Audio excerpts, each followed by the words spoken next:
be your chief of staff. When the North was going for that, he began to, he can start with a long story, Jackie. Then he began to tell me a story about this person and that person. And he and myself were going back and forth. And I said, well, who the person who will be the chief? I knew the name Sylvester Grisby came out. I knew. But I would push him, And he said, but do you know my friend? I said, who? He said, let me give you the number. Call him. At the time, he never came. He was in Liberia. We got on the phone. And he said, call him. And, we'll leave the other story. Who do you think? Who do you think Paul Kennedy? Right now, in the executive mansion, outside the mansion, you think you can, you thinking about that person will come and just among us. I know they're going to, Sylvester Grisby, we are hearing information that the family will bury him in Texas and they will bury him August 30th. Once it's confirmed, we can run with that information. But what I heard yesterday from one of the family members, they will bury him in Texas and they will bury him August 30th. But I want to ask you, Paul Kennedy, who do you think right now? You got so many names coming up. Mama Kability, Kofi Woods, Mali Kamara, Jeff Kwao. Outside of the executive mansion, you got people, everybody running for this thing. The chairman, the party chairman, Reverend Tape, Nito Lai from Maritime, and everybody, the Jack and the John, everybody jumping on. I mean, what do you think? Stanton, look, I think I've touched on it a little bit. The chief of staff or the minister of state to the presidency is a position that is the only among all the ministers. That's one of the most privileged position.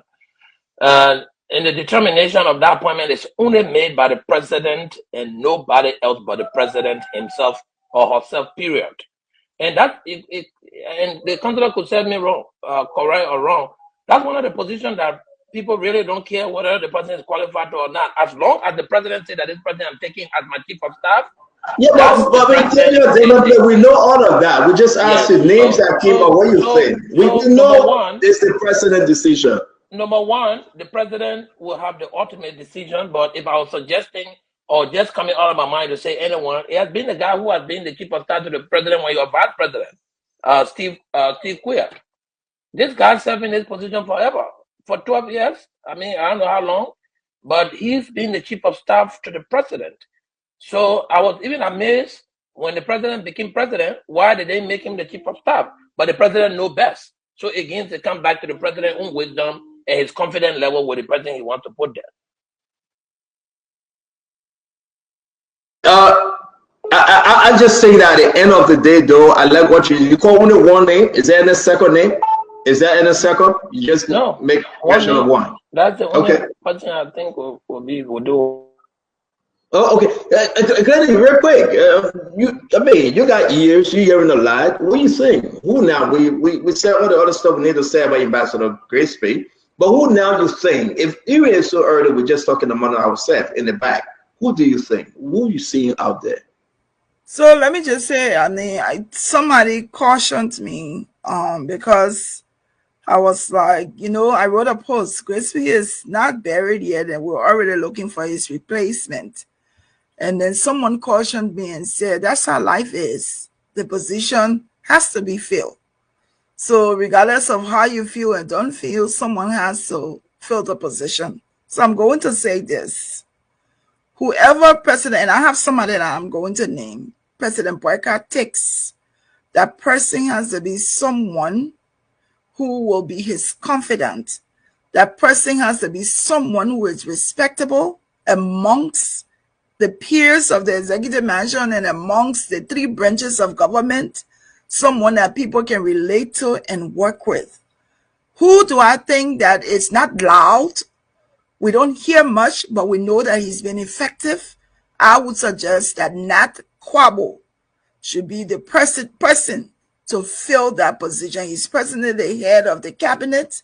I think he's going to fill that position because he's already worked in close proximity with the minister, with Minister Grisby, and I think President Boyka has his ears, or he has President Boyka's ears.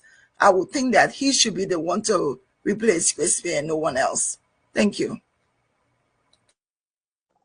Okay, so we have Steve Quad, Steve Quad, that's his name. We have Nat Quavo. Let's hear you, Councilor Goob. I mean, who do you think, Councilor? Yeah, so two names have been called. Two names have been called. Two or three names. Well, two out of the three, I think I can go for either one of them. Steve Kuya is a confidant. I don't know much about Kwabo, but I know Steve Kuya because he was with the vice president, I think, for the entire period when he was president, when he was vice president, at the time. For I think the full 12 years, he had been with, he was in our office as a COS. So it's just obvious, and he's not the talking person.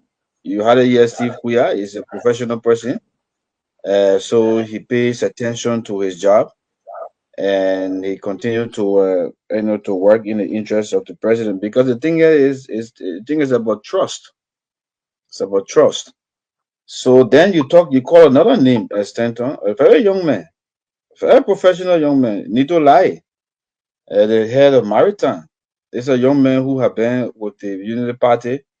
He's stuck with the Unity Party. I know when the CDC won the elections, he's from Grand Gillette County. I know many times that people who talked to him, wanted him to cross over as a young man. He was one of the youngest ministers in the regime, and he stuck his ground with his party. He was not the Facebook person. He's not the person who attacks opposition like that. He was just professional on his job and with his party and moving. And he's a lawyer, a counselor at law. I think he come with a very good experience. He would bridge that gap between the old people and the young people. Knowing his experience, so I think he can make a very, very good, COS for the president. Thank you. Thank you very much, Jackie. Let's hear you. Welcome to the show. The both great, the Colonel Gray and the Representative Gray. Good to see you guys. Jackie, let's hear you. I mean, what are your thoughts in this? My thoughts, I think everybody has a very valid point. I am not going to name because I'm sure the president is going to go in his closet. He knows everybody's skills, and he has relationship. Definitely, he's going to have had a history of relationship one way or the other with whosoever he picks. But primarily, these basic skills, confidentiality, highest level of professionalism, somebody who's also a uniter, a peacemaker, who can hold that entire Ministry of State, because there's so many moving parts, especially impromptu moving parts that can hold the cake together and hold everybody in that building together, as well as has a sense of calmness. Because in the midst of stress, you want a Minister of State who can handle stress, whether it's day, night, 2 o'clock in the morning, 3 o'clock in the morning, and also who understands governance to some degree, has a general, very good sense of what governing is about, what governance is about. And I want to state this too. Yeah, all these parts, we know that, but the Minister of State also helps to set the tone for the country with the president. So that vision that the president has, the Minister of State needs to understand that, and he's a key person to help the president drive that steering wheel into what the country is supposed to look like, in terms of what the people want from their president. And so all these skills are very, very important. But primarily we know confidentiality and the highest level of professionalism, and as well as diplomacy. Very, very important. And we need to add somebody who's a peacemaker, who's a uniter, and to that mix as well. So I'm sure in the end, the president will make the right decision for him, because like somebody just said, that's one position. Paul said that That's the president's position right there. So, you know, he and the person he picks have to be in sync with one another, and definitely mentally, emotionally, spiritually, on so many levels, in order for it to work. Well, thank you very much. A lot of names coming up, and I want to say, guys, share the show. Go on Facebook, share the show. Let's talk about the issue. I'm hearing that Ambassador Kebby ran into something, but he will confirm whether he's coming on that. If that, will continue with the show, and some of the other document we have, we'll share today's story. And then also, let's hear from each and every one of you as you join us today. Who you think your next Chief of Staff, Minister of State will be? Who, I mean, like Lenny said, I mean, we have to, we just have to discuss it. But who that person would be? We got a couple of names. Samuel Kofi Woods, Nakwabo, Sam Steve Kwan, Magdala Cooper, Mama Kabelity. We can go down the road. But outside of the executive mansion, the name Henry Pedro Costa, John Malou, other names coming up outside of the executive mansion. Little Light, the party chairman, Reverend Luther Tape, and other people that are just springing up here and there. Modi Kamar within the executive mansion. Who would that person be? But guys, how do you think President Walker, to what extent he valued the Chief of Staff? What are the attributes he trying to find in a Chief of Staff? What do you think? Everybody names that just cause him to be qualified. Most of them. But what draw that person closer to the president? I mean, as we call them, we should think. Can the president trust all of them, those names I just mentioned? Or some people just done dump this shit, that sink the shit? So who you think? Tell me. Names are up there. Who do you think? Yeah, thank you, CEO. This is a very important question and an important moment in the history of Liberia and in its presidency, because the Chief of Staff, as someone said, directs the vision and the agenda, rather, of the president, not the vision, the agenda of the president, of the presidency. But look, I have been in international development for the last 20 plus years. When I look for a C-suite executive or someone to put in our C-suite, I come with a job description and the SKAs, the skills, knowledge, and abilities. And I put a scorecard up. What am I going to be looking for in this candidate? Not names. And I think this is also the fundamental question and problem in our governance system, because we put names before. Walaikum salam. We put names before skills, knowledge, and abilities. I'm not sure who is greeting, but that was a greeting in Arabic. But here's what I'm going to say. If I have four scorecard, 4 things, knowledge, skills, and abilities that I have to put on my scorecards, it's going to be these. First of all, I'm looking for someone with honesty and integrity and loyalty to the state, now not to the individual. And I'm sure you got to be loyal to the president.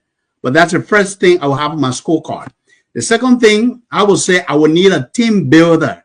Someone who can work across aisles, who can work across the ministries, the legislatures to drive the president's agenda, but also across international domains.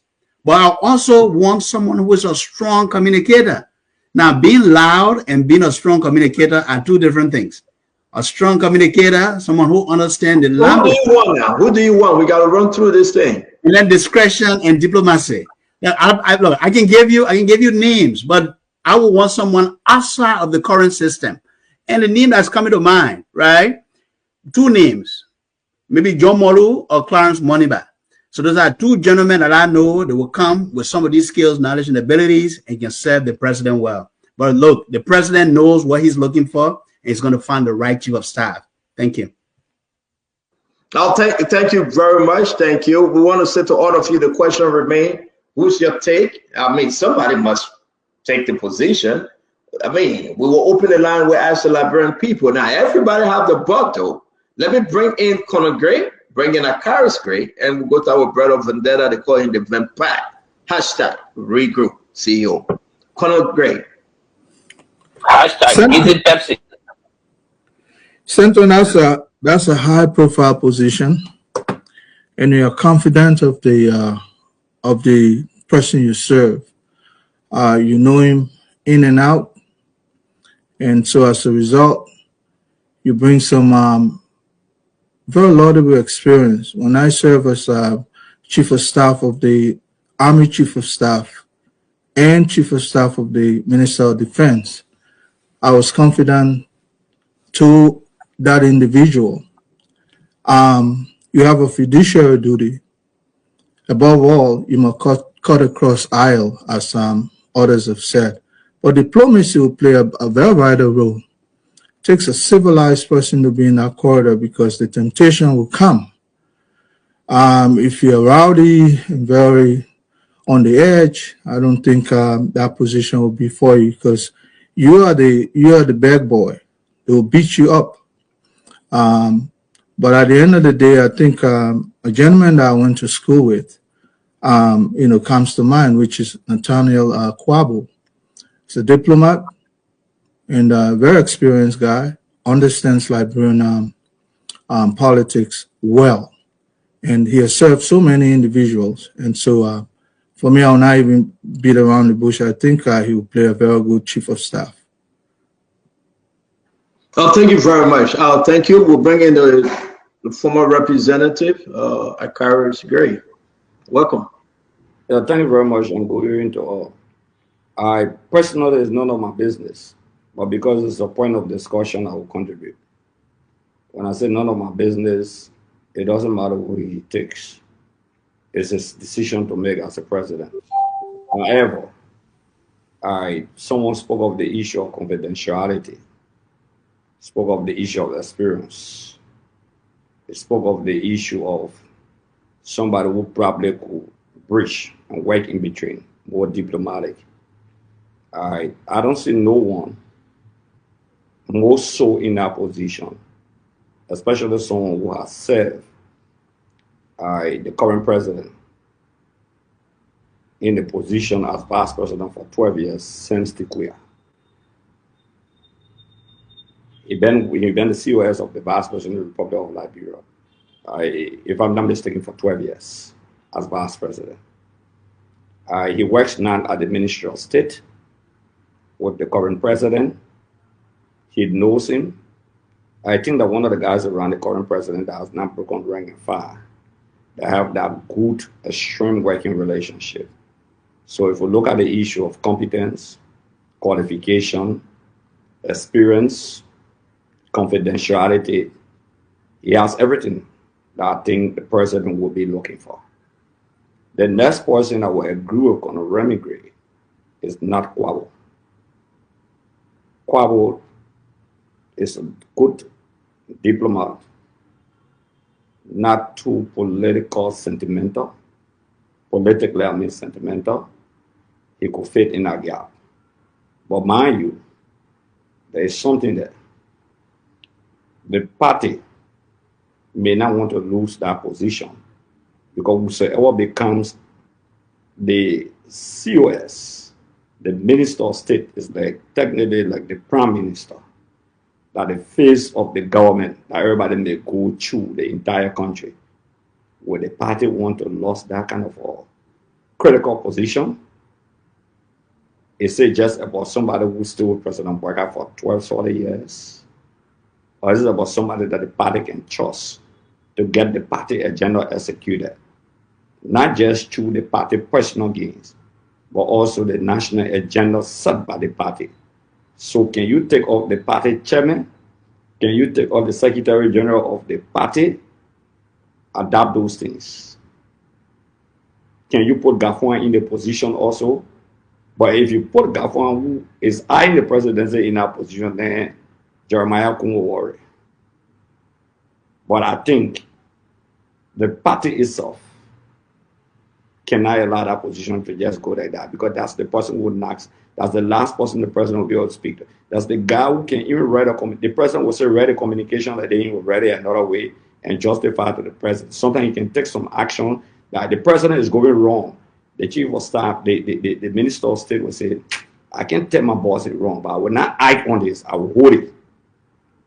Because you don't want to endanger the president himself. So you will hold, not that you're disrespecting the president, though the president has instructed you, but you're saving the presidency. Okay, so those are the characters that you need around it. And I don't think the Unity Party as a political party should get louder. If it left with President Boyka, I think it should take sense to queer. If it left with the political party, then it's not an easy thing. They have to decide that. Thank you very much. Vandana Patrick, listen, a lot of names, a lot of photos. People are saying everything. We get just a name. How many of these names were actually, every names have the pros and cons, right? People get the downsides to it. People actually, they have said some bad things about the president. I mean, we'll have this conversation. People have cursed President Boyka before. Should the president, chief of staff, be someone that for 50, 75 more years, like Sylvester Gracespade? I mean, what comes with it? A lot of stuff. Well, how corrupt should that person be, or should the person be even corrupt? They think that flying around on individuals, and we'll dig them up tonight, and then we'll come to ask the Liberian people about what they think. Let's bring in our brother # Group CEO Van Pat. Welcome, sir. Thank you so much, Comrade CEO. Thank you. And I'm former CEO, sir. I'm former CEO. Thank you. Yeah. Okay. So I'm the original CEO on this platform. Thank you for the clarity. But look, we have to be very clear. Whoever that will become the next Minister of State has already been selected by the president. So what we are having here is just a matter of debate. The president has decided. It is a matter of trust. We have to be very clear that this position borders on trust and loyalty. The Minister of State must be that individual with absolute trust to the president. In other words, this person is the president or the prime minister in disguise. They must have that characteristics of trust. Trust, and it is only the president that will determine that this person, I trust this person. It's a personal judgment. Secondly, this individual CEO, if you look at other ministers of states around the world, they should have an excellent judgment. A minister of state with a sound judgment to make decisions on behalf of the president. Even if the president is sick and there is a state of emergency, or there is a reason to take decision in a very quick manner, you need a minister of state with a sound judgment. So looking at it, another thing before I forget, strong communication skills. You know, the presidency, especially like what we have in Africa, we have imperial presidency. So the minister of state must have the ability, in my mind, to communicate clearly and effectively. Sometimes, like what we've seen in past, people send communication to the president. They want to meet the president on crucial matter, and you have a minister of state that is dormant. Obviously, some good things will never reach the desk of the president. Another thing I see is that the minister of state must have a very strong emotional intelligence. You know, there are competing interests to the presidency. Sometimes there is a cabinet clash. This who are the president? We'll get to all those things. We're just doing the question as to who the president will be. I don't know any name that has come up. Okay, thank you. In my mind, I've not seen anybody name that have come up. But let me conclude on this. All these things we are talking here. What was your suggestion? We call names here. Your suggestion. Will you suggest? In my mind, I think somebody who only in your mind, not in our mind, only in your mind. Yeah, but I'm speaking for myself now. I take responsibility for what I say. I don't want this thing to be politicized that the person has to come from the party. Even in party arrangement, there are people in the party, the president don't trust them. They got silent. They got silent, my son. Where you want us to go eat? Do you want us to go to Red Lobster? No, I don't want to go to Red Lobster. Where do you want us to go? I don't want to go to Olive Garden. Where do you want us to go? I don't want to go to Applebee. My friend, I understand. Just tell me where you want us to go. I just told you from the beginning. CEO, I told you from the beginning, it is a personal decision It's all known that you are a minister. Your driver keeps all your secrets. We so know. If so you have who a you driver think? that you can run their mullet So who you think? Who you think? You're an analyst. You are analyst. You know all these players. Who do you think that person will be? From a public sector standpoint, I can only offer an opinion and not individuals. It left with the president to decide. And that decision is based on a personal assessment. Okay. You understand that all of there are some secrets you can't tell me, but you can call all the panelists here. You tell them because you trust them. There are some things you can discuss with me. There are some things you will never say no laugh and that man. No. I can't tell you the other one. So again, like I said, thank you, VP. It will be different. Maybe thank you for being okay.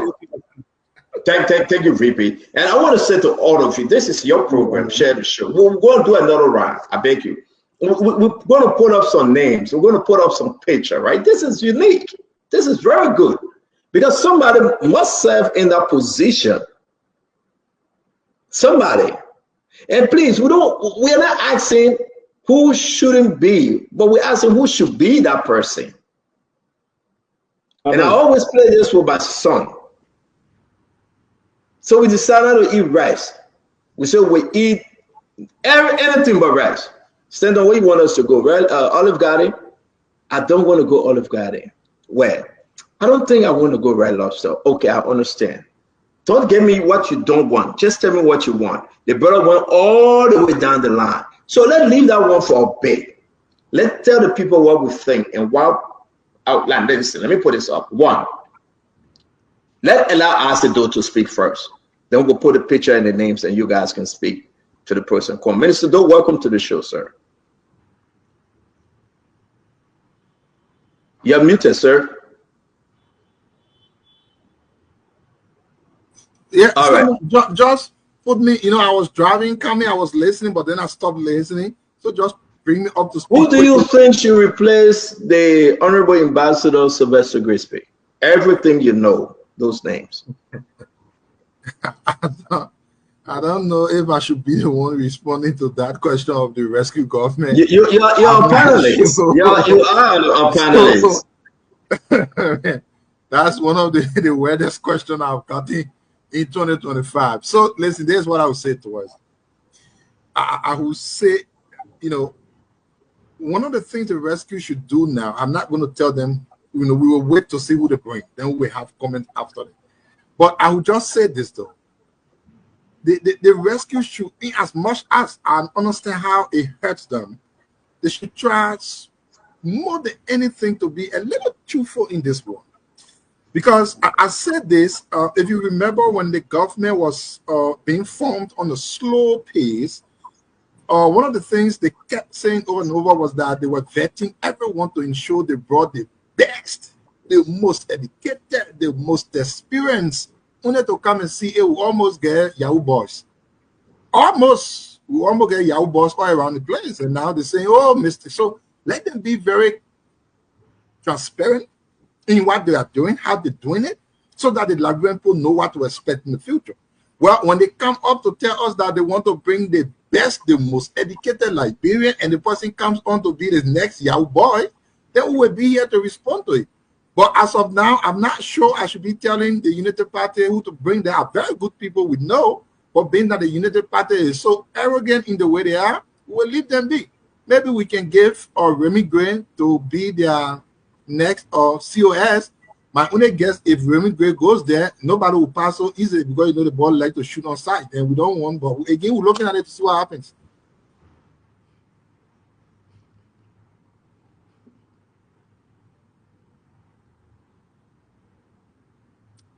Stanton, you're on mute. Yeah, I'm sorry for that. I'm sorry. So let's go around. Thank you very much, Minister Do. We know that you guys are concerned about your party headquarters thing. We'll give you pass on that. But let's come back down to facing reality. That was just a little jab from my sister Glennie. So let's come back here and just get into the conversation for today. My fellow Liberian, who do you think? I'm going to start putting the names up. And I want you to text. If you can talk on the phone, right? Just text and let us know. I'm going to put the names up. I got like 8 names. And among these names, the president. You want to do one more round before we do that? Yeah, I think you need to put just another picture up. No, my man. But we got picture. We got people to pull up. Either you want recommend Charles Snyder, then recommend Charles Snyder. You know. Wasn't around the president, so That's what we're gonna put some names up. If you want to add to it, that's fine. But I want to just do this real quick. Then you can speak and you can let me know nay or yay. But again, this is for the Liberian people. It's just simple. I'm going to start with people that are outside of the executive mansion, and I'm going to bring this person in, John Malou. John Malou, everybody know John Malou. He's still with the party. John Malou, man, an aggressive accountant, a man that can stabilize. I know a lot about him. I talk to him nearly any time I want to. He's still with the party. He raised a lot of money. He and Uncle Joe business, they have gone too far. And, you know, the people, the names coming up, John Malou. You think John Malou would fit in? You think he would fit in with this government? What do you think about John Malou? Paul Kennedy. But we'll keep his picture. What do you think about John Malou? He's a man of principle, and sometimes he's going to clash with the president. I mean, on principle issue. I'm not sure whether President Boga ready for this, but you put John Malou there, he's going to help drive the president's agenda to the letter. And when I'm talking about to the letter, he's going to make sure if the A is supposed to be here, that what he put in the A. And a chief of staff requires some level of flexibility to remove any kind of tension, right? Somebody said it before. They need a cross-cutting personality, somebody who can get around, will hang around with everyone, get everyone's opinion, and move forward. John is my friend. The gentleman is so professional and is really tight on making sure things are in the place. So if that's the kind of government President Boakai is looking to run, then John Malou will be the best person. I mean, everybody knows he has a lot of principle. So let me ask you though, Paul Kennedy, why John Malou, up to now, he's not in the government? Did they offer him a job? Why the president been a long way off with John Malou on appointments? But again, let me make this round juicy. Well, what do you think? Do you think John Malou will fit in, Paul? Yeah, professionally, he can adapt to many things. If you ask why he's not in the government, that's the prerogative of the government. But I think, he has clashed with the government, and I mean government of his own, for several reasons. When he see corruption going on, he will speak against it. He's very independent-minded. That was the word I was looking for. He's an independent-minded person. So if this government is looking to progress in the right way, he's the right person to be in the position, because that position works with the director of cabinet to make sure to provide a lot of oversight for the the functionality of the government. So John is the best person in that position, but are they ready for him?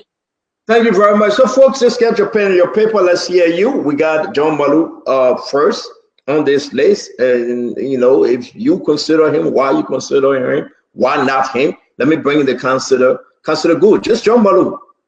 Why not him? Why him? Look, but Stanton, first thing, let me just make something clear. The president office is not, an office that he owns. It is our office, with the Liberian office, and so we have a say in whoever we should have a say in whoever he appoints in that office to serve, because we believe that the person will serve in our interest. So it's not all the president got a choice, the president should decide. No, we can give advice to the president too, because we know the characters of people. So that's why we are discussing. So why you make up this guy's a good guy. This guy is a good guy. He's a good guy. If the president appoints him today, I'm sure he's gonna make a very good minister of state. He's independent, like the Paul Kennedy said. We saw it during Manasseh. A very young man came into government during Manasseh regime and stood up to the system. You don't have many people to do that. If President Boga believes that he wants to move the government forward, he wants some bold decision to be supported, I would also prefer him taking John Malou. So I will have no issue with John Malou. Is one of the persons that will be on the list, and if John Malou gets the job. Oh, so my brother, real quick, do you think John Muller as chief of staff, he can turn the mess that is going up in the executive mansion around? He can turn things around, and internationally, nationally. Do you think he bring in that credential to help build a lasting legacy in making Liberia better? Well, John has been around, but whether he has the connection to bring, international connections as we may think, I don't know. I know about his character. I know about his ability. I know about his patriotism. I know that he's nationalistic, and know that he's bold. But whether he has international connection, not everybody is outside the country working got international connection. Thank you. We saw President Walker serve as vice president for 12 years, and we don't see much of the international connection. So I don't know to that extent. Yes, but thank you. I know COS. Thank you, guys. I'm going to keep John Muller picture up because we are talking about John Muller. We're going to run through the 8 names. If you have anything to add, that's fine. Let me bring in Sis Glennie. Glennie, John Muller, what you think? I think he would be fine. I think he would be fine. I think there would be reformations that he will immediately come with. There will be changes that he will want to make. Like I think Paul and Counselor said, this is someone who is a consummate professional who sticks to the book. So he could be that person that's needed. So I wouldn't say no to him.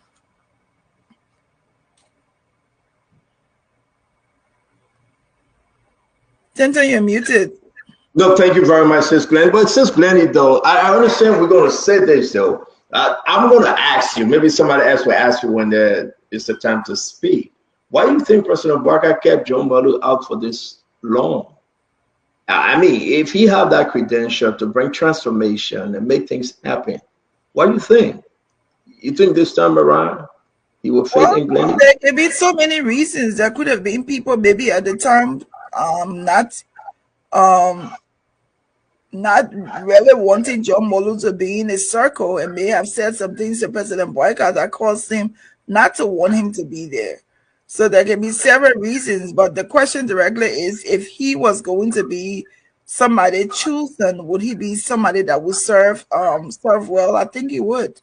Now, as far as being straightforward, I think that would be a bit difficult because he has to be flexible a little bit. You got to loosen up a little bit in that position. Okay, and the flexibility means what? You should bend? I mean, but he should be able to incorporate other things. You should be able to work with people. You know, John Muller, this is an accountant. He's not going to do he crosses all his T's and dots his I's. Thank you very much. Let me bring in Jackie. Jackie, John Muller, what say you? You got to unmute, Jackie. Yes, definitely. I had the opportunity to work with John during the campaign. I was on his team. We had a very good team. We were a strategic management team and also became a fundraiser team. So we raised a lot of money. We coordinated the fundraising initiatives within the diaspora and even on the ground to a large extent.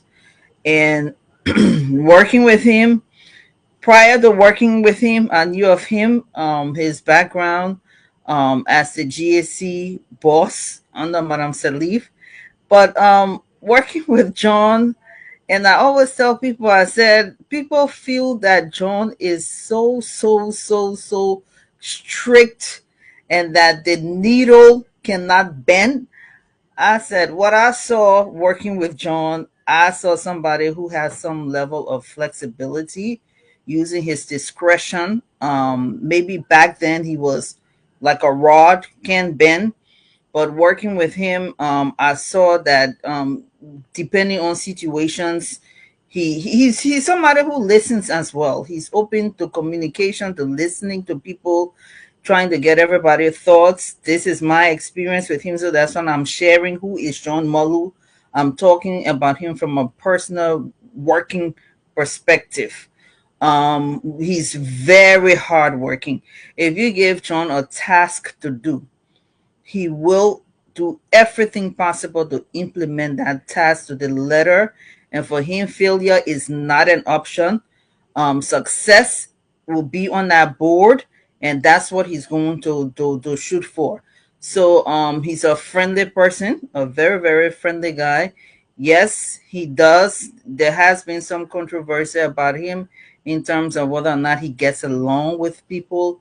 But for the most part, John Mulley is a very, very friendly person. He has some degree of flexibility where he uses his discretion depending on the situation. So he's not like a rod where no, I can't bend and stuff like that. But in the end, John is the type of person who means very well. He's a true patriot of the country. And he wants to see the best for Liberia.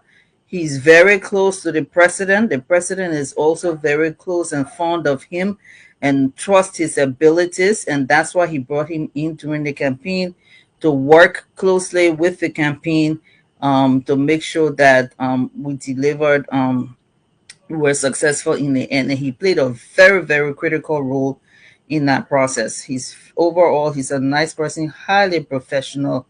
And I think if at all, the president seeks to appoint him as Minister of State, he will do well for both the president and for the country.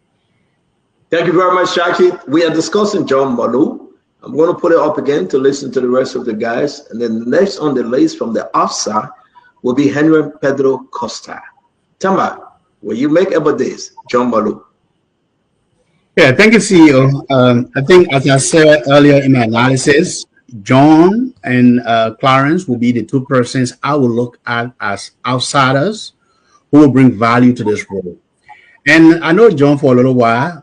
Over a decade ago, after he left his general auditor job, I actually tried to recruit John for a CFO position in one of the companies I work for. By the time John was starting his own accounting business and auditing business, and today he has one of the best performing companies. I don't even think he will be, he'll be interested in it.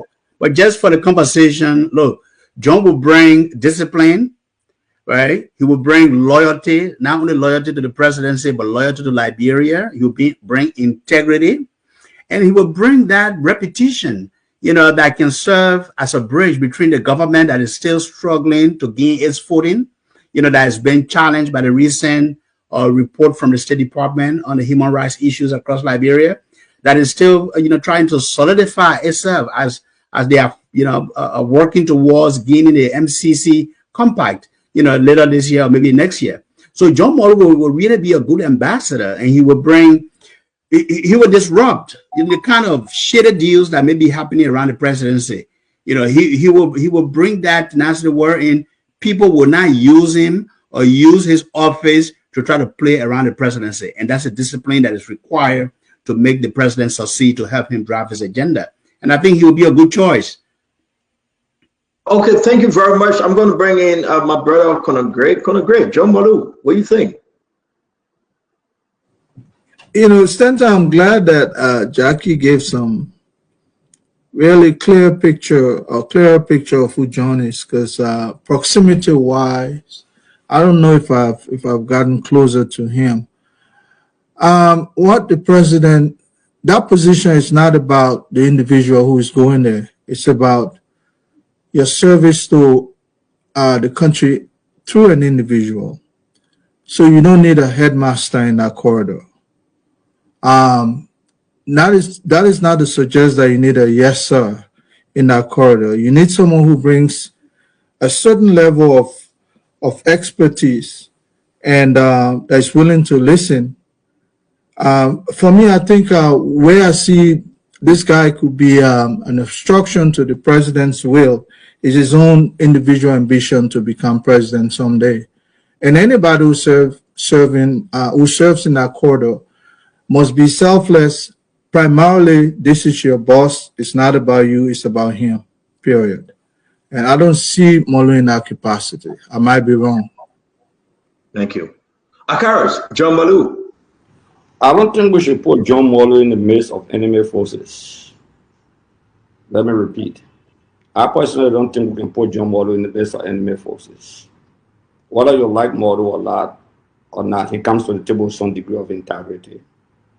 The president was dismissing the next morning. A man in the midst of enemy forces that have different agenda from you, and you put the man there, it's like putting one of the best in a group of corrupt people. If you get corrupt, they will lie on you and destroy you. The president may not even want to see him at a point in time. I don't think John Modu should gamble himself. Like when they appointed Gafwan, I was one of those who say I like Gafwan, but I don't think he should accept the Minister of Finance position. With this government, I think there are too many criminals around, and Modu will be caught up in the midst of enemy forces, and it could damage his reputation. And it could become irreparable at the end of the day. Is that what he wants? Maybe he has a greater future for Liberia. His thought may be different. So if I wanted to appoint John Modu, then you put him where he can act unilaterally. As a minister of state, you're not just going to act unilaterally because the whole ministry. You're working with other people. That's why they say the Ministry of State. Okay, you got different positions. So probably even they can talk in the president ear, then they begin to usurp your position. Your deputy could usurp your position. The minister of state or portfolio could usurp your position. Too many things could happen.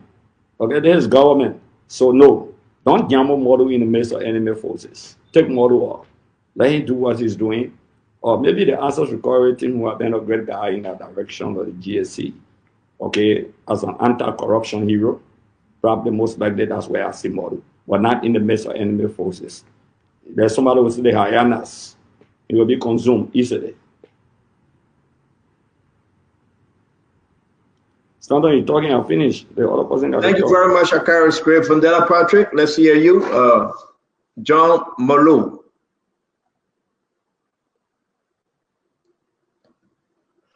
Can you unmute? All right, so we'll come back to you, VP. We're not hearing you. Are you hearing me? Yeah, you're good now. Go ahead. Well, for the sake of the discussion, well, I think Mr. Malou will be good. He has an extensive experience in public governance, especially as former Auditor General of Liberia. And he understands the terrain management in the context of Liberian politics. But like I said, whether there will be, if he's appointed, there must be reasons for compromises, because he was one of those who objected during the transition period. He asked the government, okay, you appoint me to be on the transition team, but what is the TOR? And he questioned the process, that you don't just send people to ministries and agencies to collect information when there's no TOR. And I think that was one of the reasons he did not form part.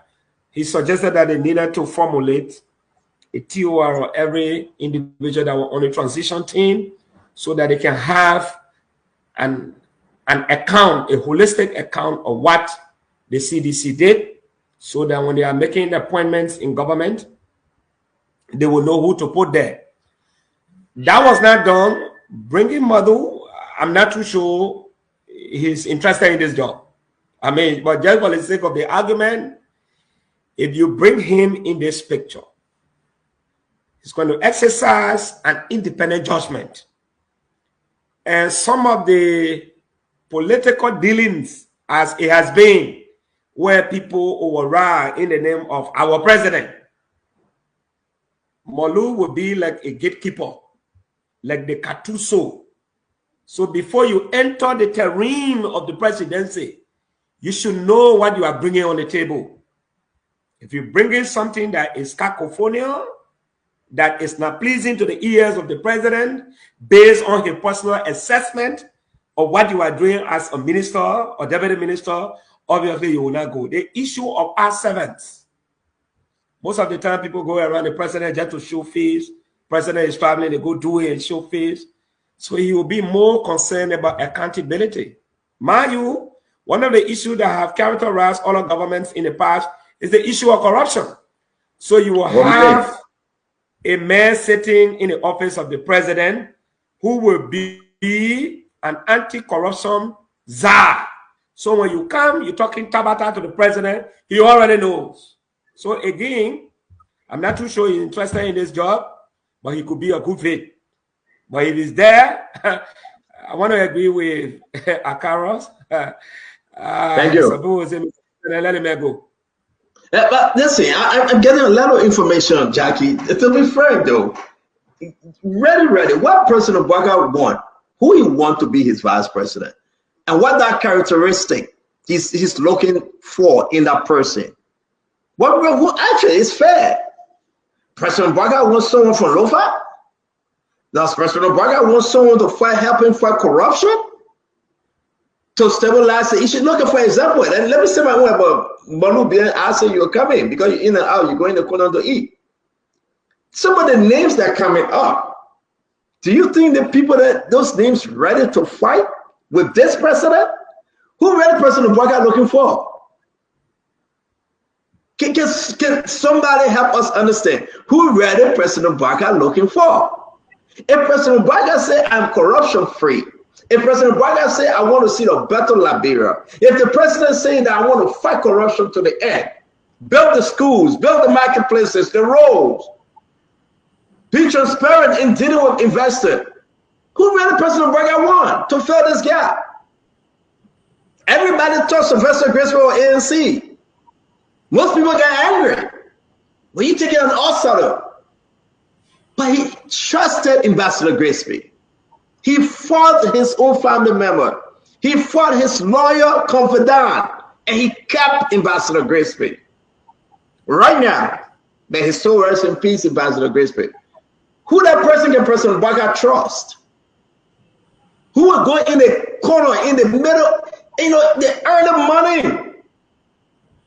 The president can lie to you and tell you his inner secret. Who that person, who can the person trust? Somebody that will tell the president, say, oh, I saw Joseph Bouaga doing X, Y, and Z. It's a fair question. So let's go down the line. Who actually President Bouaga looking for? And set up? Okay, all right. I'll rest on the one. Okay. Who in the mansion are not corrupt? The allegation of corruption hanging over them.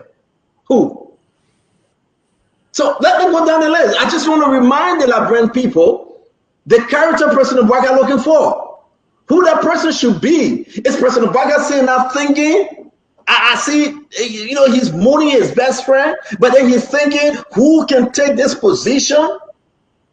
But we're not going to ask for $84 million and lie and say the machine worked $84 million.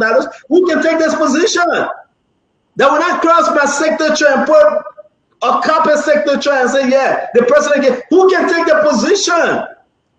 That will not call deeds with people in the government to lie and steal. Who? Who President Bouaga looking for? Not only education, they are all educated, most of them. Who can bring in the international body? Who? I'm seeing senators and saying that they want the job. They're waiting right now to quit. They want that job. Senator want to leave their job for Minister of State job? Yeah. I know 2 senators. They want a job. Senator, you get more money by being a senator than but the Minister of State has a lot of power as an individual. It's a power. But then put this thing on. Who actually President Bouaga looking for, right? I'm going to put this, man, can you imagine? I think the question is why the senator want to switch. Did we come here? It's 6:51 already.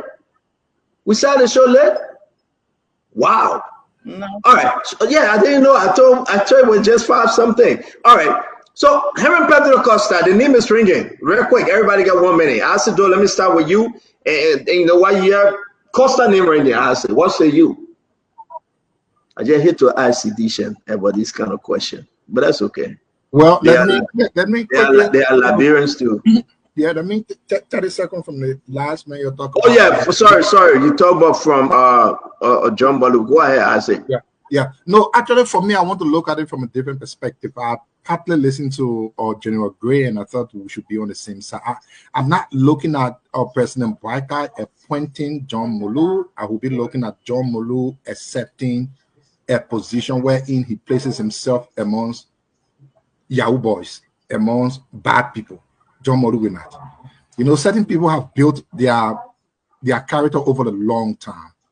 Listen, let's not forget when the government started, even when the asset recovery thing was being discussed, John Molu first recommendation he gave President Barra didn't want to hear that. You know, John Molu is not going to go to a place where he's going to be seeing little boys and girls doing Yahoo things all around. He don't talk. There will be a total chaos in that place. John Molu is not going to.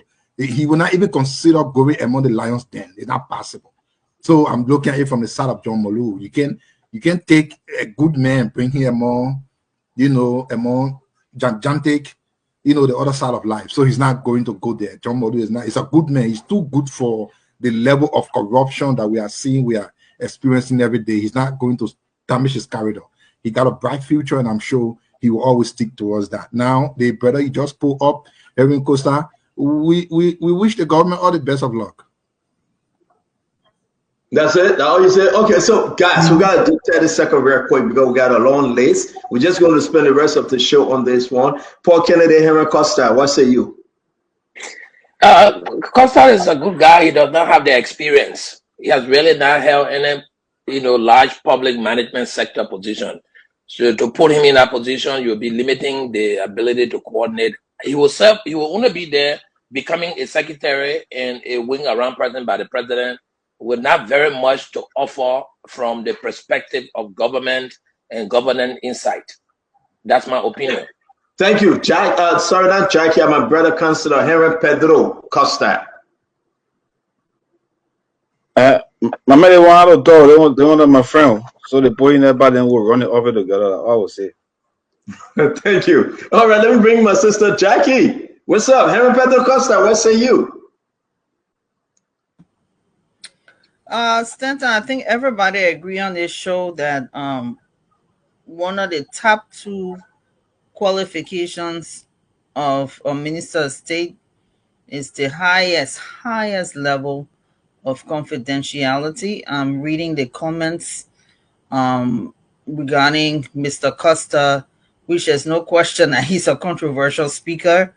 And people are still talking about what happened in 2023, although the president said that, hey, Costa is my son, I forgave him back then. And people have advocated to bridge that gap since 2023 because, yeah, Costa did do a lot prior to 2023, working with the rescue team, with the Unity Party, and what have you.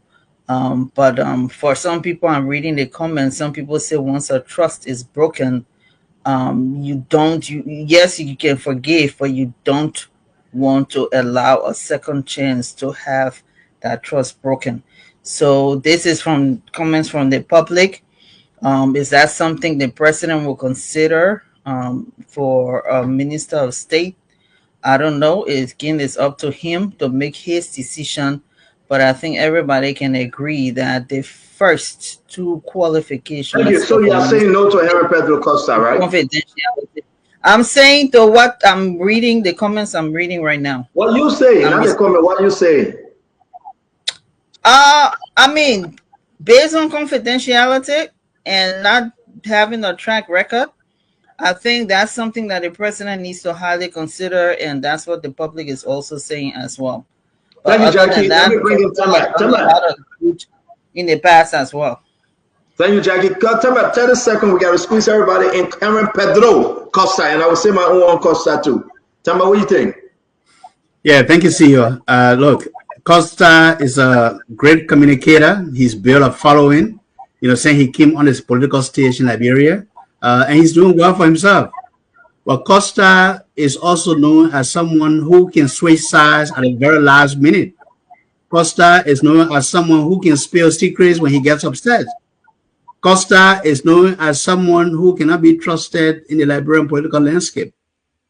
I'm not coming for him tonight. I have no beef with him. But look, if you look at what we're looking for in a chief of staff based on the criteria I shared earlier, Costa will not even meet 25% of that criteria. In the village, they say when a witchcraft eat a child and the people forget about it for many years, the witchcraft would think that the mother of that child forgot. But remember, the mother never forgets. So in this case, people remember what Costa have done in the past and they never forget. I'll stop there. Thank you very much. Let me bring in Colin Gray before we go to Sis Jackie. Jackie and Ashley are just going in the back to eat, and I'm hungry on the show. Colin Gray, Henry Pedro Costa, what say you?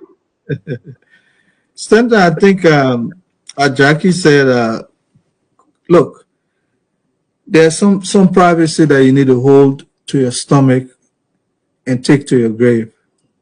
When you serve as confidant, those are some of the qualities you should have. Nothing should anger you enough. The songwriter say, a gentleman will walk, they will never run.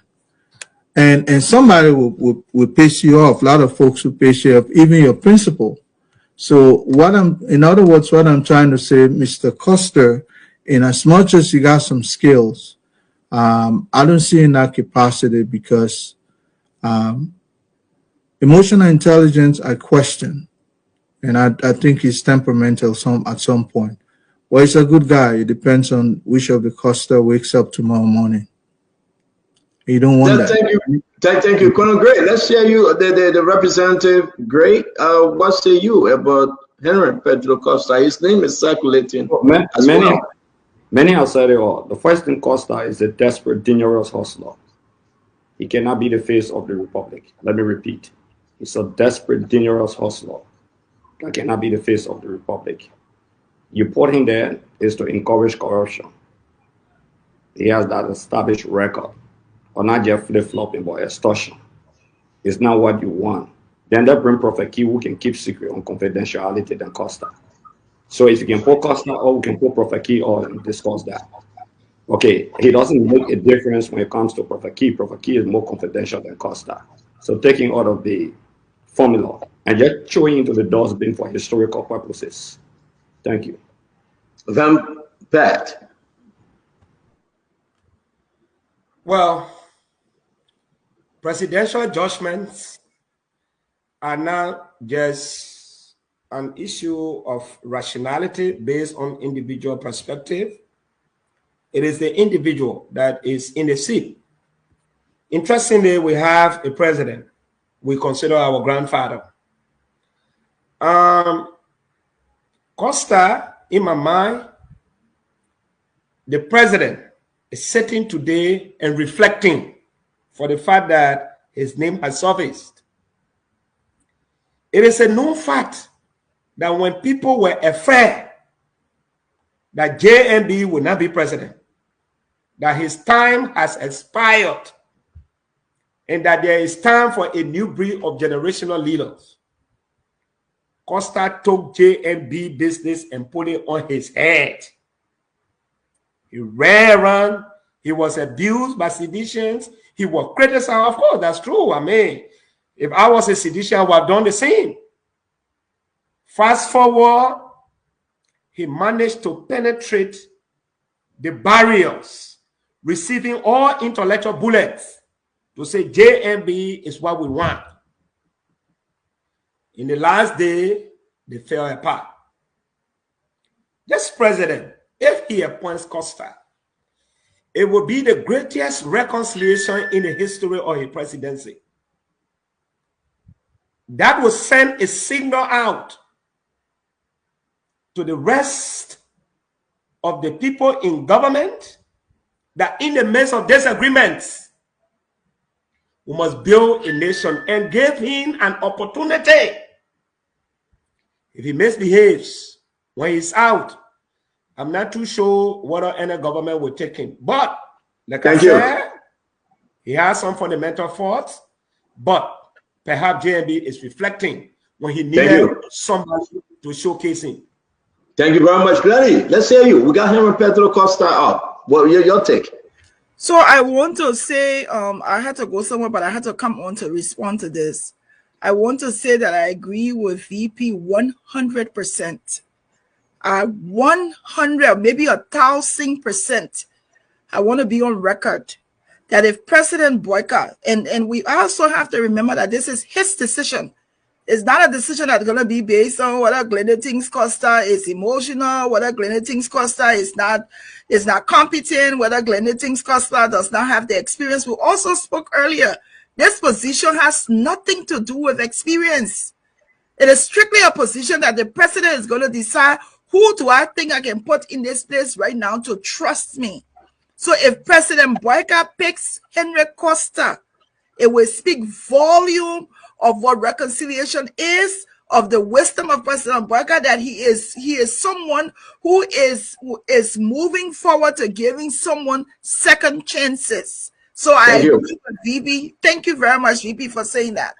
Thank you very much. Okay, so while we talk about Henry Pedro Costa, I didn't speak about John Malou, but I will. But let me tell you something about Costa. You know, maybe in the interest of unity, I will pass. I didn't say anything about John Malou. I'm not going to say anything about Costa. The decision is the president. To each his own. And let's bring in this person real quick. You know, I love to pass on some individuals and let that decision come from the president. What are you laughing for, Conan Gray? I mean, you know you're more fishing, but I'll let you go. No, I mean, Pedro is my man. If they get a job to Pedro, that's a good thing. Okay, let me talk about Malou. I don't think Malou fit in with the current executive mansion team. Let me start from there. Most of the guys, they believe that they must hustle for the next life. Most of the guys in the executive mansion. Most of them. I mean, are you serious? Name me one of them. They're not trying to hustle on investor. These people ask investor for 50,000, 100,000 just to go meet the president, and they eat it and they lie to the president. These people working on setting diplomatic passport, we have their names. Seriously, you put John Malou in there, two things will happen. He will not get up one morning. Two, he will resign. I'm dead serious. I'm speaking in my own capacity yet. John Malou doesn't fit. If the president put John Malou in a position, the president should give John Malou a TOR like not order. You remember when Joey gave Nathaniel McGill specify the position? All CDC was checked. McGill ran the executive mansion. You couldn't pass by anybody to go to the president but McGill. He was the gatekeeper. So whoever going to hold on to this position, they should be the gatekeeper. Except the president call everybody and say, Malou is the man. I guarantee you, the Kofi Woos, the Boli Kamara, the Sarah Beslo Yanti, senators, all of them will come around and tear Malou apart. If Malou ready for it, he should leave what he's building right now in Ghana or in other African countries and can create his own pressure. Let me talk about Henry Pedro Costa. To err is human, to forgive is divine. I will say this, to err is human, to forgive is divine. If nobody knows Henry Pedro Costa, yeah, he can talk too much. Yeah, he doesn't keep a secret. Yeah, whatever it is. I'm going to leave it like that, and I'm going to let Jose Yima Boyka make that decision. There's a reason why I'm holding my peace, but I want to say to all Liberians when it comes to Henry Pedro Costa, the relationship with family members, the relationship with the president, the relationship with the first lady, it is important to note. But how can Costa fit in? Will Costa reconcile with the vice president? How can Costa fit in yet? I think these are fair questions. If Costa even thinking about being chief of staff, can he fit in? Or chief of staff will work along with Jeremiah Coon. Or chief of staff will never say, I will not support you, Jeremiah Coon. Or chief of staff should never say that. Our chief of staff must work alone with the party leaders. Our chief of staff must be able to say, where you go, I will go. Your people will be my people. Your God will be my God. And when you die, I will die, and I will take that secret with me. That would be the work of a chief of staff. So while we sending text messages and having conversation around the block about chief of staff, I think Joseph Yima Barker knows better.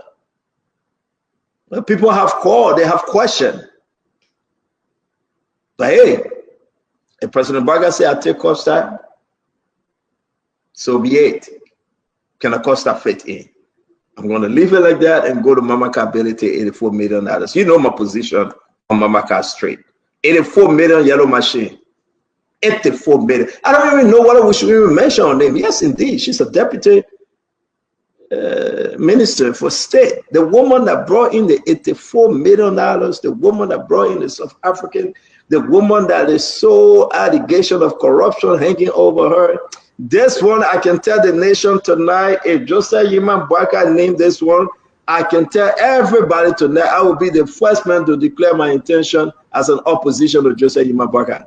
But wait up, yeah. Talking about that. No. Let me tell you right now. Let me just say all the time. No, don't start. I beg you, be the last. Great. Be the last. I know. Great. Hold on. Great. I know my position. Let me tell you my position right now before anybody talk. I don't want people to say that y'all made me to talk. No. This woman, Mamaka Ability, she should be questioned, investigated by LDCC. Mamaka Ability shouldn't even come close to being. She should resign. As a matter of fact, she lied to the nation about $84 million. There will be no way anybody even think if Joseph Yima Barker, my own puppy, President Barker, even thinking about making Mamaka Ability chief of staff, I will be the first opposition. I will announce it on this show. There will be no way, even if she in the government, she should be investigated right now. That anybody thinking about making her chief of staff. The woman brought disgrace to the country. I think that she's in a queen contest and on top of the car, waving her hand to go receive yellow machine. After the Saffron $84 million and they try to eat the money. Lie. How can this woman be even close to the office of the president? How? There will be nothing too close for somebody to make mention of her name.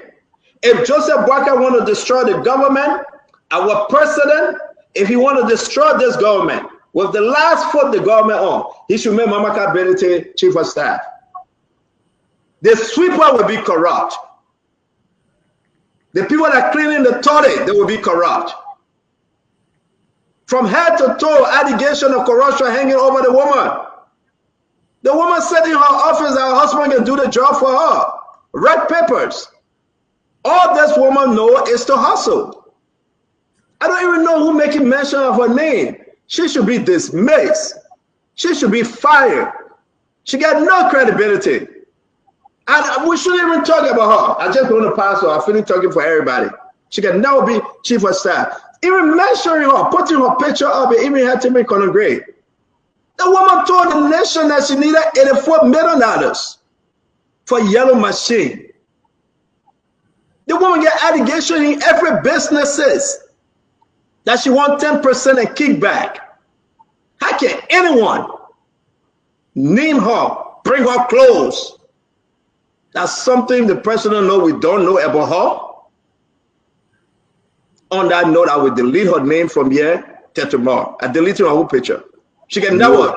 No. My man, I'm the brother and brother. I delete her picture. We'll jump over her. No. That was a very nice picture. Yeah, but I delete it. Yeah, but I delete her picture. We didn't talk about her. If you want to talk about her, you can talk during your time. I delete her picture. But Stenson, I got problem with you small. The first two photos you put up, you said you got no opinion. Then how come all of a sudden you very expressive? And right now, he's using your opinion to determine what all things. Because I'm the only female now. Can I say something? a dictator. Plenty, I put it right now. We put Mama ability. I put somebody else up. I beg you. Hold on, real quick. If you want to talk about her when I come to you, can talk about her. Great. Let me put it first. No, it's something general. Plenty is not on, and I'm the only female on right now. I just want to throw a jab out there. I don't recall us having a female minister of state in the history of Liberia. It will be great and awesome to see a female minister of state in that position. Now, Joseph Baga, no, we disagree with you. Wait for the next government. Wait for the next government. Wait for the next government. No, I said I disagree. Wait for the next government. Well, why you want to put another male there and a female can't go there? Yeah, but let's go around. So Gray is saying that we should go around. Let's go around. Okay. So I beg you, I will put the 10%. I deleted Mama Gabelis the picture. That was error. I mean, if you want to I was not scared to delete her picture. That was a nice, very beautiful picture. I deleted our picture. It's in the negative. But you don't want brother woman name up, so don't delete it from the database. Please. You should remain neutral, like how you remain neutral with the other two. I can never, when it comes to Mama Gabelis, I can never be neutral. The woman destroyed our country with $84 million yellow machine. I can never. That's it, Jackie. You don't know me, huh? Jackie, I can never be neutral. Mama Gabelis is a problem the executive mansion faced with today. Mama Gabelis allegation of corruption is just padding up. The president should fire her. I can never be neutral. Mama Gabelis is in every corrupt behavior as alleged. How can I be neutral? Don't do that. I can never. I can never be neutral. But let me put another female up, Mandela Cooper.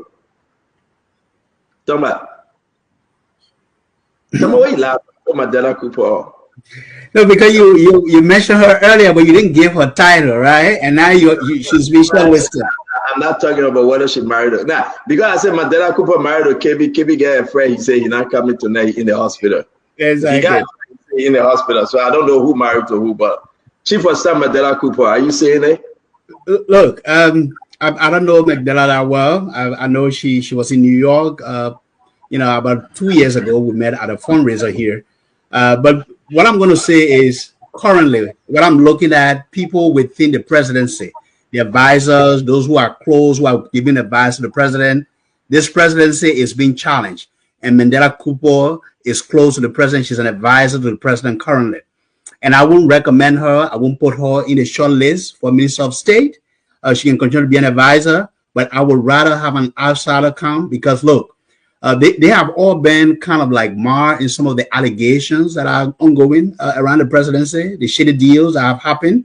And I'm not sure what role she's played. And currently her husband, Mr. Kebe, is allegedly being accused of defrauding investors of close to $500,000. That's not peanut change.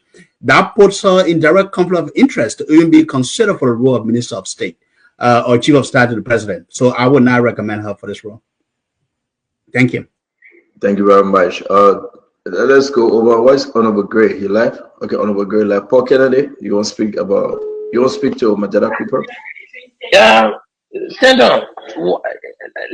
I think I'll support Tama in this one. Look, let's bring a new vision. Mandela Cooper is already an advisor to the president. What is being changed? I mean, I don't see much of the input she's making anyway. She's an advisor on investment and tourism or something. Look at the sector she's advising on. Is the sector enhancing? Are they creating jobs? What's the current situation in the country? Are the youth being developed? And I don't want to associate guilt here by relationship, but if her husband is on that kind of scandal and she's sitting down there as the minister, as an advisor, let's draw the line. You think she may have not heard of any of this? I will find this difficult to believe. So let her stay where she is and advise the president on whatever she's telling him. But we need a minister of state who has the ability to move, the president's agenda ahead. I don't think Mandela Cooper had the capacity to do that. The reason we're putting somebody saying this allegation is a lot of stuff happening in the executive mansion. That's why I want to agree. I'm so passionate and I'm getting angry. Most of the stuff, the corrupt things that are happening, it comes from the executive mansion, right under the president nose. Mandela Cooper, a lot of allegation coming up on Mandela Cooper now. If we start to dig into that, it will be bad. Mandela Cooper and her husband, and you know, whether he's still a diplomat or not, we're going to discuss a little bit. But I agree with what the two panelists just said. I don't think her name should be in the short place because of other relationship and other wheeling and dealings out there. So I'm just going to run their name. While you speak, you get 1 minute, you can just take your pick. We get Kofi Woods. You know, for me, I disagree 100% with Kofi Woods. Even if he wanted, I don't think he fit to be chief of staff. I made everything I know about Kofi Woods. He had a good beginning. He started as a human rights lawyer. And you know, things start falling apart. Since he worked as national security advisor to President Bouazizi, a lot of complaints, a lot of shady deeds. I don't think he should be chief of staff, nothing close to that. He already close to the president, but running the government, I don't think he wanted either, and I don't think he should have it. All right? And you know who's this. I mean, whatever the case may be, shaking hand, that person, who you shaking hand with? So, Honorable Gray, who's that? The other picture not too clear. So I will pull it down because I want to speak about one person, not the two individuals. Reverend Tappe. Reverend Tappe is the party chairman. Reverend Tappe from offside, you know, he's Reverend, he's the party chairman. Whatever the case may be, well, we can let that be, and the president decide. I don't see anything with Reverend Tappe, but some other issues. We're coming down to the wire. Sam Stikwa, 12 years with Joseph Imam Bouazizi as chief of staff. He's there right now as deputy minister. Complaint is on him. My thing is that everybody's hands have dirt. That proud guy was Kwabo.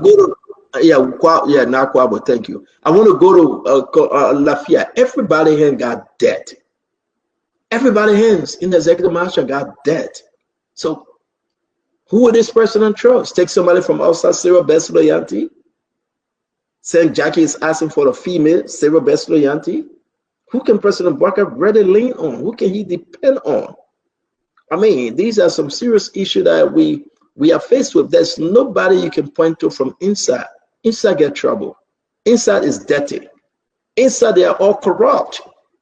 Let's name them. Monica Mara. Monica Mara, the accusation right here, I put it up. Everybody beating on Monica Mara for this thing. You remember? The multi-million-dollar biometric scandal. Everybody calling Monica Mara name on it. That Monica Mara, you will go make chief of staff, where he's in a $400 and something million scandal, avoided PPCC. Mandela Cooper, when her husband is accused of $480,000 mineral scandal. I mean, who can we trust? Kofi Woods, allegation that he took money to send the Guinean national back to Guinea. So the bosses that came from Ghana, was it Mandela Cooper bringing bosses from Ghana and other stuff that we know in less than 1 year, 8 months to go look at those mansions and the property she's buying with cash money? I mean, that's what I'm asking. What President Bouazizi looking for? Who is he looking for? Councilor Gould. Councilor, you muted. I think you raised a lot of issues with the current setup at the executive mansion. So it's going to be, but again, what we are seeing from outside could be different from what the president is seeing from within. So maybe the president could be complacent, satisfied with the workings of those that he has around him. That's the reason why he has not taken some actions on some of them that we've called and recommended that actions be taken against. But if he should come outside with passing Mulu and other people, Nito Lai is a very good candidate for that job. I would think Nito served the past government as assistant minister for administration at the Ministry of Internal Affairs. Then he moved to the Ministry of Labor as deputy Minister for Manpower, and then became Minister of Labor. He served the party or as Assistant Secretary General before, very active in the campaign process. So, and now he's head of Maritime, very professional, not this normal propagandist, that we have what will just come all air, be talking plenty and defending everything. Nito sticks to his job. He pays attention to what he has to do, as a maritime boss. And I think he served as a bridge between the young people and the old, looking at his experience as a counselor at law. So I think Nito stands well for the job. He'll make a very good COS to the president. He's very loyal to President Bokar. That's one thing I know about. Very, very loyal to him. So he'll make a good COS for me. Thank you. Thank you. I really, the reason why I didn't make mention of Little Light, I really don't know him, and I think I have to investigate. We got some communication on him. I think I got to go back in the archive and look at that. So I'm going to let him pass. Honorable Akaris Moses Gray. Yes, I think most of the people you name would discuss Steve Kuya, would discuss the other guy, but I will come back to the gender factor. And I will discuss Mamanka, I will discuss Mandela. I believe that President Bokar has absolute trust in Mamanka from what I've seen in the public glare. A lady who talk about the yellow machine, the scandal surrounding the yellow machine. And the president took no action, zero action. My understanding is that she's the acting minister of state as I speak. That's why I'm gathering. It's unconfirmed. So if the president can have an acting minister of state with all of the scandal hanging over here, public scandal, to make the president even to believe a visual presentation and talking about your friends presenting or gave, for a president to consistently keep such a person around. And nobody saw Mamanka coming. I'm talking about public, in the public glare during the campaign period. A lot of persons they didn't know her. So she's been around President Bokar, from my understanding, for a very long time. And she lives with the Unity Party and that. So if the president looking for gender, I think among all of the ladies we need, Mamanka is more confidential to him, in my opinion, from what I've seen. But is she the best person?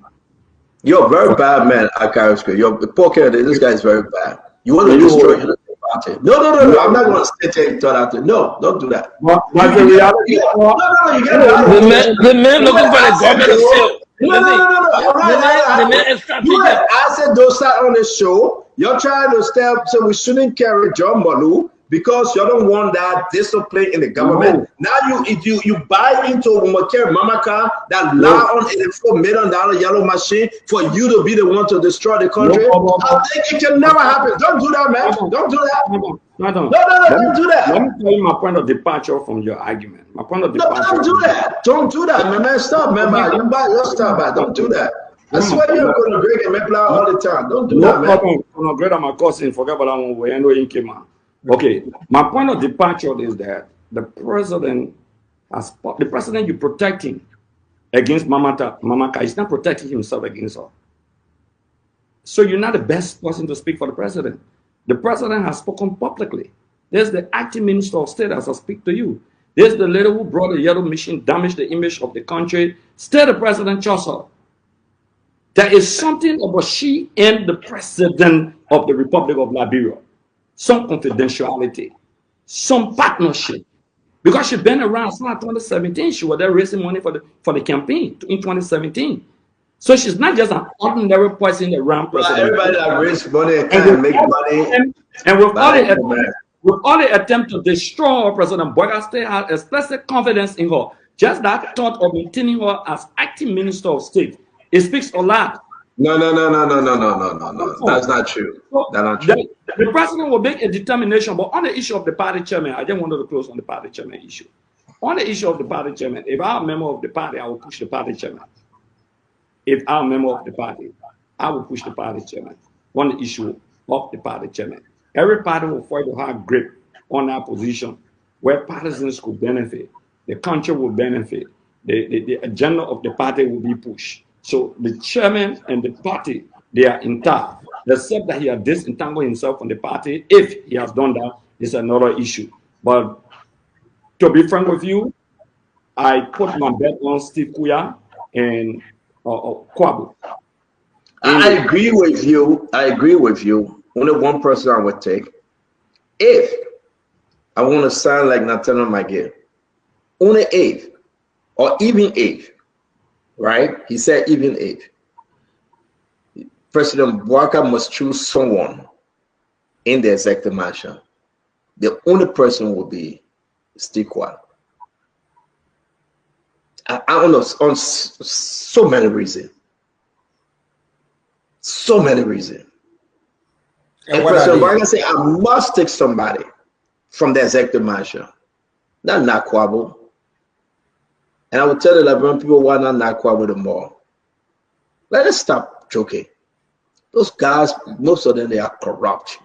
Where President Bouaka have to go for the lesser evil, someone that was there with him for 12 years, Steve Kuya would be that person. Don't give me Nakwabu's story. You know how many people they allege that Nakwabu don't take money from to get job? You know how many things Nakwabu don't do? I mean, that place is corrupt. That place is rotten. Yeah, I said, let me just hear you, man. You want me to post some document or and say something. I said, let's hear you. Yeah, but yeah, I said, can fire about a regroup. But stand on, regroup the whole small. I'll be shocked. But stand on, actually, I mean, we need to be sincere in discussion. It's not about a certain interest. I guess we are looking at the image of Liberia in this totality. You know, as a president, you come with your own agenda. The president has his agenda. And to be fair, one of those people that is actually leading the implementation of the president's agenda is Mamaka Belete. We know of the issue of the yellow machine. It has been one of the most publicized. I don't know why you're doing this. You can't be doing this. No, it's I'm not doing anything. You text me. You call me while I'm talking. Don't be doing it. I don't know what I've been doing that. Calling me. Yeah. No, you guys know they all texting each other to roll. No.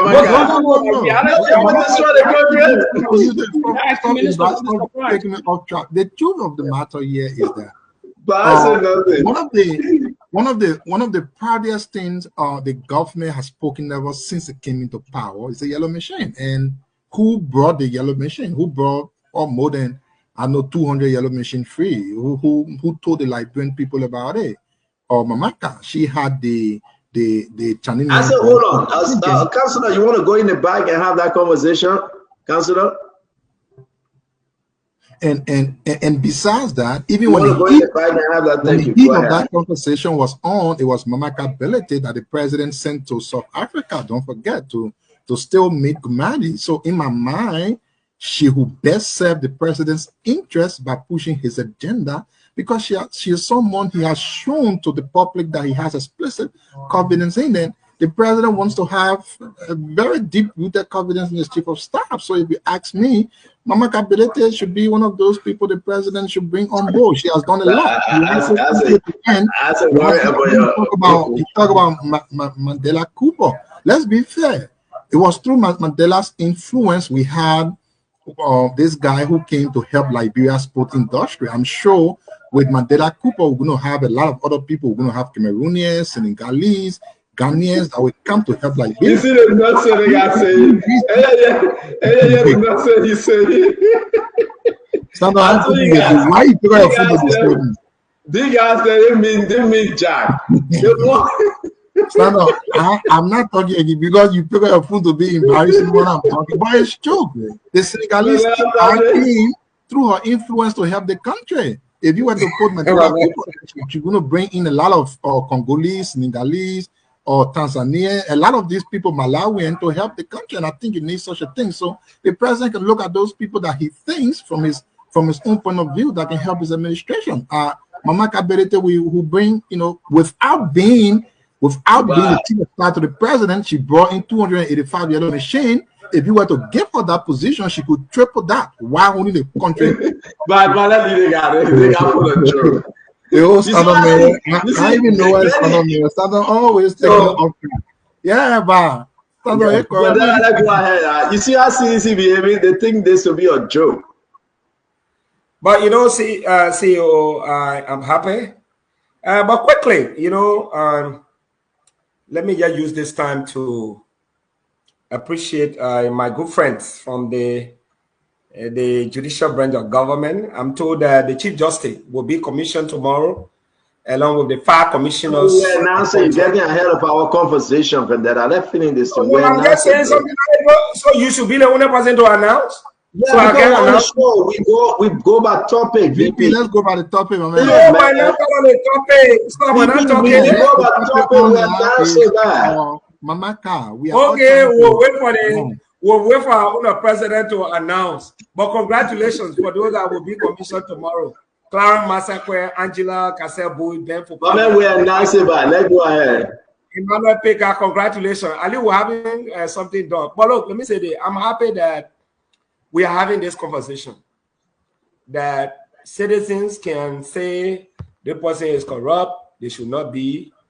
And I mean, with all due respect, I said do, and my dear good friend, Akaros Gray.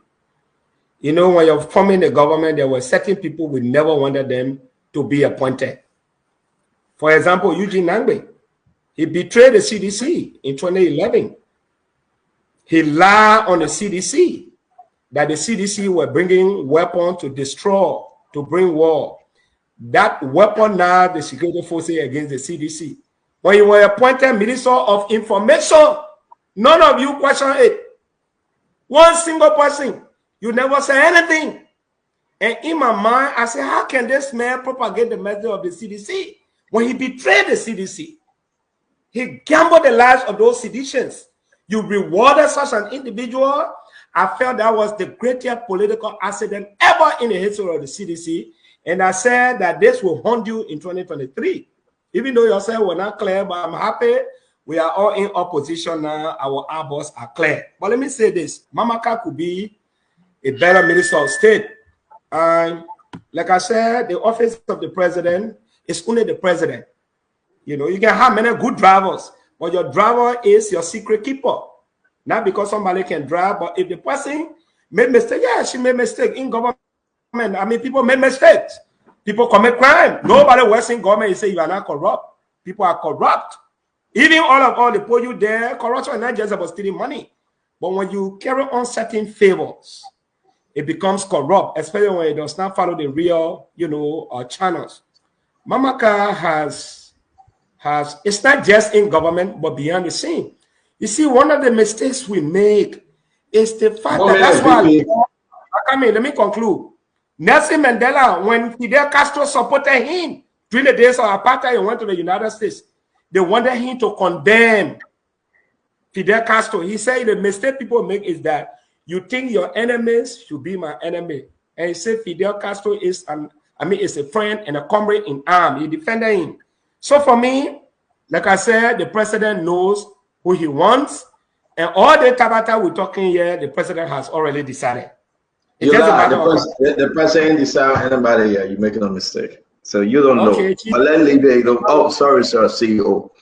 Jackie, let's wrap up on this. We want to talk about the indictment on the Bapolu superintendent.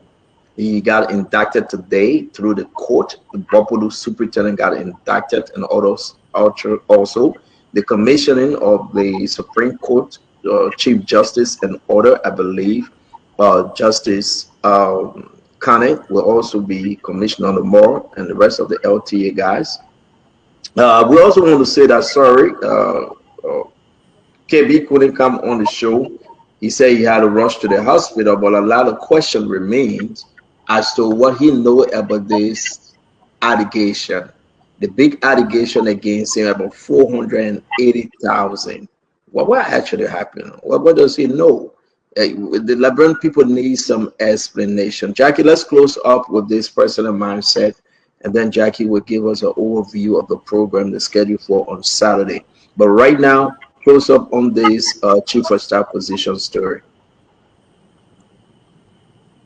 Okay, Stanton. I just want to say, listen. I think it's been a good conversation. The nation, the president, the Ministry of State is still mourning the death of the late Minister Grigsby. So even though there are people who are interested in the job right now, people who are currently working within government and people who are not in government, the fact is people are still mourning. So right now, speaking of Minister of State right now, although it's important, I don't think it's quite priority right now as people mourn the death of Minister Grigsby.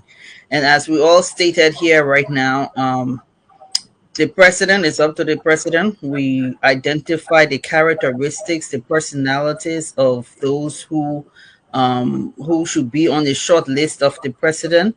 I'm sure in the end, government, what happened at the beginning of President Boykott's presidency, what his priorities were, what was going on at that time.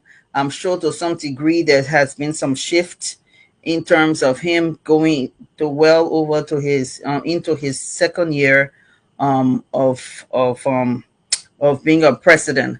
So I'm sure whosoever he selects, in addition to what we already spoke about, is going to take into consideration where he is now in his presidency, because he needs somebody who will take him overboard to the rest of his term, and that's also very crucial. So we trust our president's judgment. I trust his judgment, and I'm sure whether it's somebody who's already in government, whether they're at the Ministry of State or they're already in government at large, or whether or not he will bring in somebody who not even serving in government at all, I'm sure he will make the best decision for him and of the country. In the meantime, we will continue to mourn the loss of the late Minister Sylvester Grigsby. Thank you very much. And I want to say to everyone, it's a big gap, big difference. You saw it, you heard it in the conversation. If only the president bring in John Malou, that's a game changer. That would be huge. For the imposition, that would be bad. For the opposition, I can tell anyone, Malou would chase the money. He would chase the rascal out. And I think that's the trouble right there. If President Boubacar would decide today that I bring John Malou, this government will transform overnight. With the help of John Malou, carry on the mandate of the president, I can guarantee you a lot of quick changes will just take place. The name John Malou will scare the rabbit out of a lot of folks. Trust me, there will be no way to escape. You will never have no single source. You will never have the issue of a PPCC, single source and PPCC, this one, investor coming and people are asking for kickback. If President Boubacar want a better Liberia, if President Boubacar desire the best for the children and people of Liberia, among all the names we have called, John Malou is the man. Senators are afraid of him. Representatives are afraid of him. He will be able to work with them. Ministers will not cut shortcuts. People will not do off budget. Off budget for what? You'll be held accountable and responsible. I mean, excuse me. That was what the president promised. He will fight corruption. Look at the corrupt behavior in the government. John Malou will chase people, SOEs that refusing to contribute because he knows about it. Nobody will stand in for me and tell you that, well, I can't give it because it's on operation. He will chase you. He will advise the president roughly. Who is saying no today? Are the very same people that are so corrupt, they don't want him around.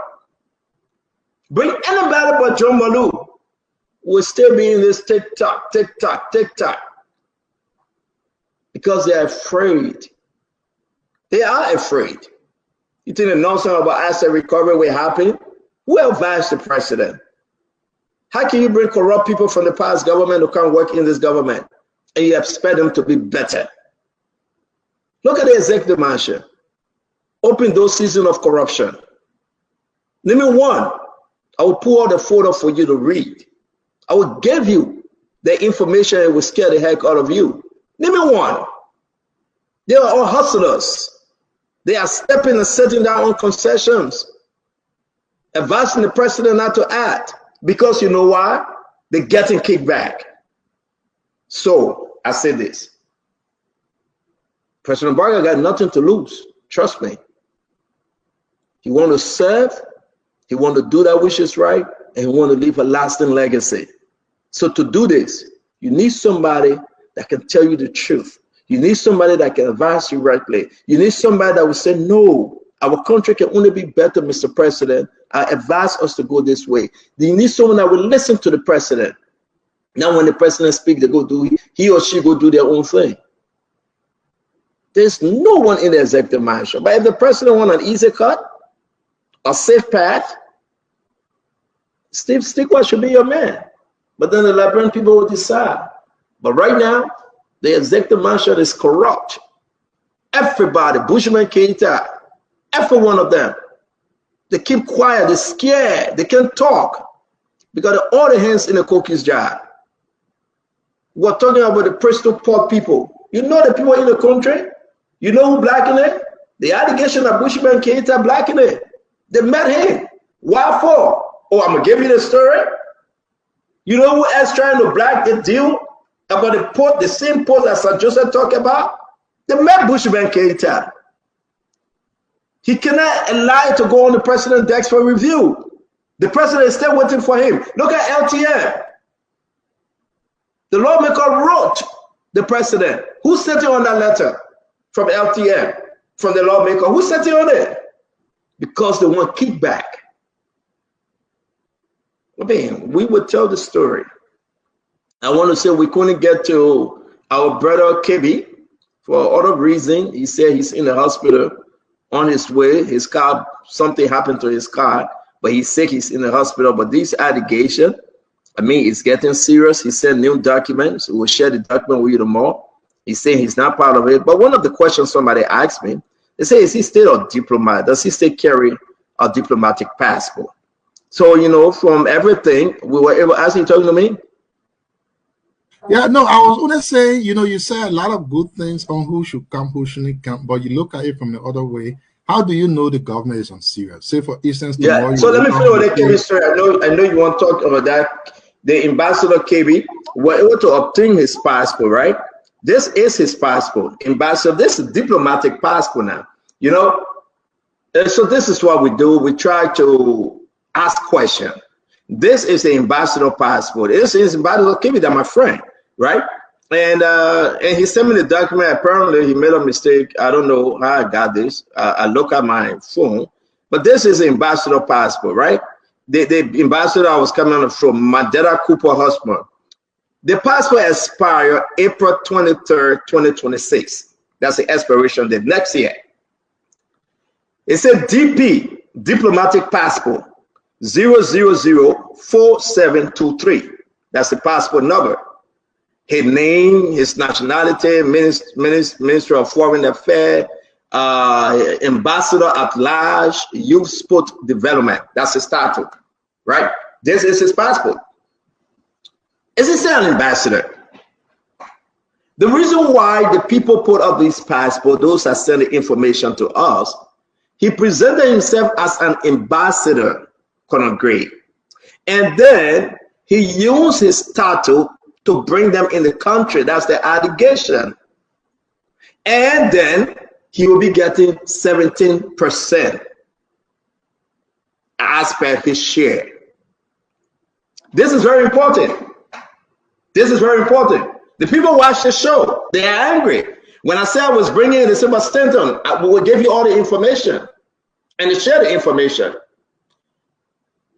Did the president recall ambassador? Yes. Did he turn in his passport? That's a big question. But as you can see, this is ambassador at large, youth sport development. His name is Aquilin Kebi, a Senegalese. He's ambassador. This passport will be expiring April 2026 next year. I can't speak real quick. What say you about this? Now we got his book. Now the folks are making argument. Now they say he served, he represented himself as ambassador. And yes, these are the documents. More to come, by the way. What say you? The folks initially from the Unity Party were denying this. This is a prima facie to show that he still serves his position. He still serves his portfolio. I thought it would have been a very good thing for him to have appeared tonight, because the documents presented against him are compelling documents. And to say that maybe he cannot appear, I don't know what happened. I think it's good for him to appear, because you know that position came with controversy. A lot of people believe that Liberian professional soccer players have also campaigned for President Boakai. They themselves know a lot of people they could bring in and try to transform. Today, Danishos, I listened to him on OKFM yesterday. I think day for yesterday. He did some great job with the high school across the country and all of those things, trying to attract other people to help. So the issue has been very controversial. Then secondly, he has a wife, two of them in controversial issue in the government. So in my mind, I thought his appearance was necessary tonight, and I hope he can come tomorrow. Because coming tomorrow, yeah, I agree with you. The people are sending so many documents, and they are challenging him. They will sue him, but they will sue the government also, because he represented. Let me end on this, Greg. They are saying they will go after the government because he represented the government in this transaction, and he presented this passport. So I don't know the legal and our whole council to go explain. If the government says that he acted unilaterally, you cannot blame the government. He presented the passport, diplomatic passport to them. Let's assume that he has the passport. He went negotiated for the government. He should have brought the deed to the government, and the government should have placed a signature to end an arrangement